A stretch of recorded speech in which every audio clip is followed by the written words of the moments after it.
அனைவருக்கும் வணக்கம். ஓம் பூச்சியாய ராகவேந்திராய சத்திய தர்ம ரதாய சபஜத்தாம் கல்ப விருஷாய நமதாம் காமதேனிவி. ஸ்ரீ ராகவேந்தருடைய பொற்பாதம் தொட்டு வணங்கி குரு வாழ்க குருவே துணை. நெட்ஜன் டிவி நேயர்கள் அனைவருக்கும் வாழ்த்துக்கள். தமிழ் புத்தாண்டு நல்வாழ்த்துக்கள். எல்லாரும் நல்லா இருக்கீங்கன்னு நினைக்கிறோம். ஒவ்வொரு மாதத்துடைய பலாபலன் சொல்லிட்டு இருந்தோம். இப்ப வருட பலன் 2026 பராபவ வருடத்துடைய பலாபலனை மிக சிறப்பா மேச முதல் மீன வரை ஒவ்வொரு ராசிக்காரர்களுக்கும் உங்க வீட்டு செல்ல பிள்ளை மாதிரி நம்மளுடைய நெட்ஜன் டிவி நேயர்கள் அனைவருக்குமே நல்ல பலனை ஒவ்வொரு ராசிக்கும் சொல்ல இருக்கிறோம். தமிழ் வருடம் அப்படிங்கும் பொழுது சித்திரை, அந்த சித்திரை மாதம் எப்படின்னாங்க, மேஷத்துல சூரியன் உச்சம் பெற்று பிரவேசிக்கக்கூடிய காலம் அப்படின்னு அர்த்தம். அப்பேற்பட்ட 14/4/2026 சதய நட்சத்திரத்துல பிரவேசிக்கிறார். அப்படியே ஆரம்பிக்கிறதே சதயத்துல ஆரம்பிக்குதுங்க. அப்ப இந்த சதயம் அப்படிங்கும்போது ராகுவுடைய நட்சத்திரம் கொண்டு ஆரம்பிக்கக்கூடிய இந்த காலகட்டம், இந்த ராசி எப்படின்னா சதயத்துல ஆரம்பிக்குது. பார்த்துக்கங்களேன். செவ்வாய்க்கிழமை இதெல்லாம் தெரிஞ்சுக்கணும். ஏகாதேசி பெருமாளுக்கு உகந்த நாள்ல பிறக்கக்கூடிய அந்த தமிழ் வருட பிறப்பு மிக அற்புதமாக இருக்குமானா, இந்த பராபவன் அப்படின்னா ஒரு பிரச்சனை, ஒரு அவமானம், ஒரு போராட்டம்னு வச்சுக்கோங்களேன். உலகத்துக்கே, நம்மளுடைய நாட்டுக்கு, இந்தியாவுக்கே அப்படி கூட எடுத்துக்கலாம். அப்ப பிரபஞ்சத்துக்கு அப்படின்னு எடுத்துக்கலாம். இதுல என்னன்னா நிறைய விஷயங்கள், ஒரு போர் நடக்கிறது, பூகம்பம், நெருப்பு, காற்றுனால பிரச்சனை, நீர்நிலையினால ஒரு சில நாட்டுல, ஏன்னா மீனத்துல சனி பகவான் இருக்கார், அதனால இப்படி மழை வளம் நல்லா இருக்குங்க. இந்த ஆண்டு மிக சிறப்பா இருக்கும் அப்படிங்கிறத நம்ம தெரிஞ்சுக்கிறோம். ஸோ இந்த தமிழ் புத்தாண்டுல கிரக நிலையில ராகு கேது அடவுக்குள்ளார மற்ற 7 கிரகங்கள் இருக்கு. அப்படிங்கும்போது காலசர்ப தோஷத்தோட பிறக்கக்கூடிய வருடமாக இருக்கிறது. இப்ப உத்திரட்டாதி எடுத்துக்கிட்டீங்கன்னா, சனி பகவான் உத்திரட்டாதி சுயசாரம் பெறார். குரு பகவான் புனர்பூஷத்துல பிரவேசிச்சுட்டு இருக்கக்கூடிய, கேது மகத்திலேயே இருக்கார். இப்படி தன்னுடைய ஆதிக்கத்திலேயே ஒவ்வொரு கிரகம் பிறக்கக்கூடிய காலகட்டமாக இருந்தாலும் ஒவ்வொரு ராசிக்காரர்களுக்கும் ஒவ்வொரு பலாபலனை நமக்கு அவங்க இது கோச்சாரம் தாங்க. இப்போ நம்ம ஜாதகம் பார்க்க வரும்போது என்ன பிரச்சனைங்க வருது, இந்த வருஷம் எப்படி இருக்கு, குரு பயிற்சி எப்படி, குரு பார்த்தீங்கன்னா 3 இடத்துல பிரவேசிக்கிறார். எப்படின்னா அதிசார குருவாக. இப்போ ஜூன்ல உடனே போகக்கூடிய காலகட்டங்கள் கடகத்திலிருந்து அடுத்தது சிம்மத்துக்கு அதிசாரமா போறாரு. அப்ப குரு சனி பகவான் மெயினா எடுத்து, ராகு கேது கும்பத்துலதான் இருக்கார். கேது எங்க இருக்காருங்க? மகத்துல, அதாவது சிம்மத்துல இருக்கார். இது டிசம்பர் 5ஆம் தேதி தான் மாறுது.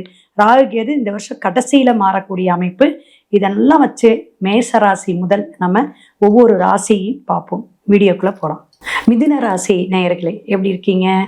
ஏன்னா இந்த ஜென்மத்துல குரு சின்ன சின்ன அவமானம், கெட்ட பேரு, விரயங்கள், கஷ்டம் இதெல்லாம் 2ஆம் இடத்துக்கு வரப்போகுது. டாப் மோஸ்ட் குரு உங்களுக்கு சப்போர்ட் பண்றாருங்க. ஏன்னா பல தொழில்னால மாற்றங்கள், இதெல்லாம் இடமாற்றங்கள், தொழில் மாற்றங்கள். ஏன்னா ஐடியில் படித்தவங்கன்னா கண்டிப்பாக கால் பண்ணி சொன்னாங்க, மேடம் நீங்கள் சொன்ன மாதிரி ப்ரொமோஷன் கிடச்சிருச்சு, இடமாற்றம் ஆச்சுங்க, சனி பகவான் நீங்கள் சொன்னீங்க அதே மாதிரி நடந்துருச்சு அப்படின்னு கேட்குறாங்க.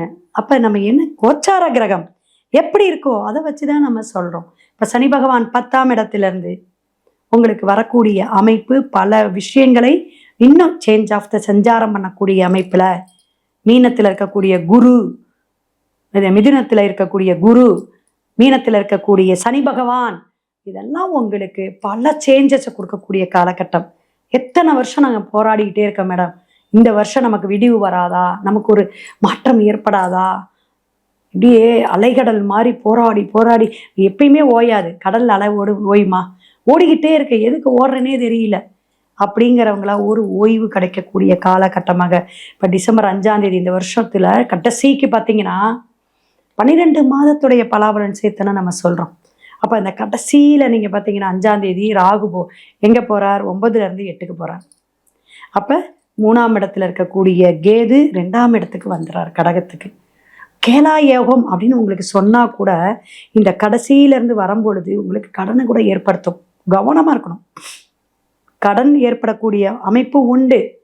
ஏதாவது ஜுவல்ல கொண்டு போய் பேங்க்ல வைக்கலாம், இஎம்ஐ கட்டலாம், லோன் கட்டலாம். ஆனால் சுப இதாக இருக்கும். ஒரு கல்யாணத்துக்காக இருக்கலாம், அல்லது நீங்கள் ஒரு லக்ஸுரி கார் வாங்குறதுக்காக இருக்கலாம், அல்லது உங்களுடைய வீடு ஆல்ட்ரேஷன் பண்ணுறது, வீடு மனை ஒரு இடம் வாங்கி போடலாம் கடனை வாங்கியாது அப்படின்னு. இன்னைக்கு பூமி மேலேயும் நகை மேலேயும் என்ன இன்வெஸ்ட்மெண்ட் பண்ணாலும் சூப்பராக இருக்கும், பயப்படவே வேண்டாம். அந்த அளவுக்கு வந்து உங்களுக்கு அது உயர்வை தான் கொடுத்துக்கிட்டு இருக்கோம். அப்படியே விலை போயிட்டே இருக்கு, விலைவாசி ஏறிக்கிட்டே இருக்கு.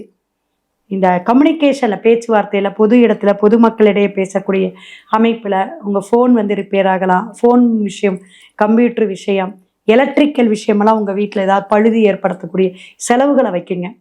திருமணம் நல்ல ஒரு குடும்ப ஒற்றுமையோட ஒரு திருமண வைபோகம் நடக்கக்கூடிய அமைப்பு உங்கள் குழந்தைகளுக்கு நடக்கும். குழந்தை பாக்கியம் கிடைக்கும், நல்லா இருக்கும். தொழிலில் நல்ல வளர்ச்சி இருக்குது, முன்னேற்றம் இருக்குது. கோடி கணக்கில் போட்டுட்டு நீங்கள் முதலீடு போடலினாலும் ஓரளவு புதிய தொழில் தொடங்கலாம். கூட்டு தொழில் நல்லா இருக்கும், பயப்பட வேண்டாம். தாராபலம்லாம் பார்த்துக்கோங்க. முதல்ல அதெல்லாம் பார்க்கறதுக்கான வசதி வாய்ப்பு இல்லை. இப்பெல்லாம் நல்லா நீங்கள் நமக்கு அது நட்சத்திரம் ஃபேன் ஆகுமா, நம்மளுடைய ராசி அவங்களுக்கு ஃபேவரட் ஆகுமா, நல்லா கேட்டுக்கலாம், அது தப்பே இல்லை. நியூமராலஜி படி பார்த்துக்கலாம். அதே போல் லக்கி ஸ்டோன்ஸ் போட்டுக்கலாம். நிறைய விஷயத்தில் நம்ம ஜெயிக்கணும், நமக்கான விஷயங்கள் கிடைக்கணும். அக்கறையாக இருக்கணும், அசால்ட்டாக இருக்கக்கூடாது. எப்பயுமே வந்து ஒரு யதார்த்தமாக வந்து பழகக்கூடியவங்க தான் நீங்கள். ஆனால் ஸ்ட்ராங்காக நம்பிக்கையாக நீங்கள் செய்யும் பொழுது அது சக்ஸஸை கொடுக்கும். இனிமேல் விளையாட்டுத்தனமாக இருக்கக்கூடாது. மிதுன ராசி நேயர்கள் எல்லாருக்குமே சொல்கிறேன். அப்போ நல்ல ஒரு மதிப்பு மரியாதை, ஸ்போர்ட்ஸில் இருக்கிறவங்க, சினிமா துறை கலைத்துறையில் இருக்கிறவங்களுக்கெல்லாம் ஒரு நல்ல வாய்ப்புகள் வரும். வெற்றி வாங்குறது, ஒரு சீல்டு வாங்கிறது, உங்களுக்கு ஒரு பட்டம் கிடைக்கக்கூடிய அமைப்பு உண்டு. கணவன் மனைவி ஒற்றுமையெல்லாம் நல்லா இருக்கும், ஒரு அண்டர்ஸ்டாண்டிங் கிடைக்குங்க ரெண்டு பேத்துக்குமே. கவலையை விடுங்க, பயப்பட வேண்டாம். சிலருக்கு வந்து வேலைப்பாடு அதிகமாக இருக்கலாம். சிலருக்குன்னா அந்த தசாபுத்திலாம் சரியில்லைன்னா நிறைய ஒரு சுமையாக இருக்கக்கூடிய அமைப்பு உண்டு. அதனால் அனுமான் சாலிசா கேட்டுட்டு வாங்க. செல்லில் போட்டு நீங்கள் பாராயணம் பண்ணலாம், அல்லது கேட்டுட்டு வாங்க. அனுமன் கோயிலுக்கு நீங்கள் வியாழக்கிழமை சனிக்கிழமை போயிட்டு வெத்தலை மாலை துளசி வச்சு வழிபாடு எடுங்க. விநாயகர் கோயிலை எப்பயுமே நீங்கள் வழிபாடு எடுத்துகிட்டே வாங்க, அபிஷேகத்துக்கு கொடுங்க, ரொம்ப சிறப்பாக இருக்கும். மேற்கொண்டு உங்களுடைய ஜாதகத்தை பார்த்துக்குங்க. அடுத்த பதிவில் சந்திப்போம். சிவாய நம. திருச்சிற்றம்பலம்.